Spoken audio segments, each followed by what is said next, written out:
I'm sure you all would already be knowing several applications of probability. But let me introduce you to another one. We all like some or the other sport, right? All of us like to play or watch sports. When we watch a match or a team playing, in a way we always predict whether a team would win or lose, right? So let's make this a little more interesting by adding some math into it. So let's say there is a cricket team, Team A, that played a cricket match.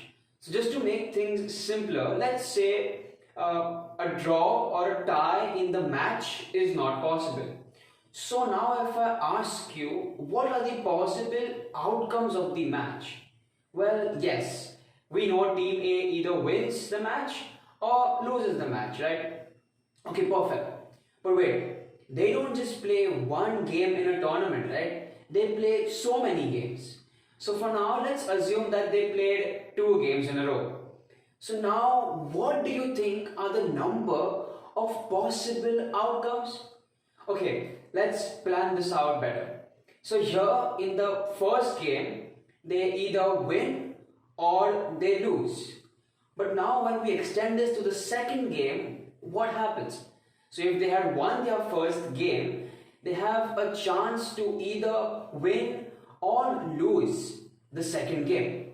And similarly, if they lost their first game, they have equal chance to win and lose the second game. Okay, so how many possibilities can you see out here? Okay, let's go through this.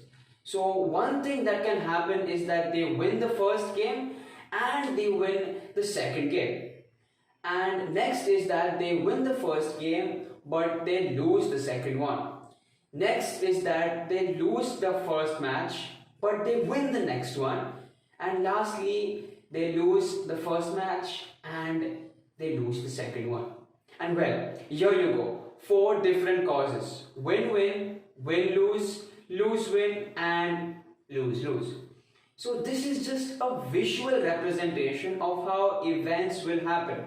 So I can even have, let's say, 3 games, and then the diagram would look something like this, where the number of possibilities keep on increasing.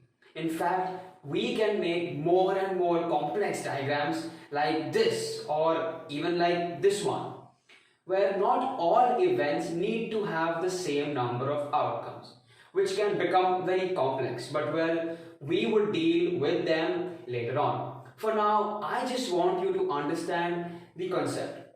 Okay, so what do we call this? Well, mathematicians are kind of creative. So they just keep naming things on people or things they see around them. And I guess whoever gave the idea of this representation saw trees.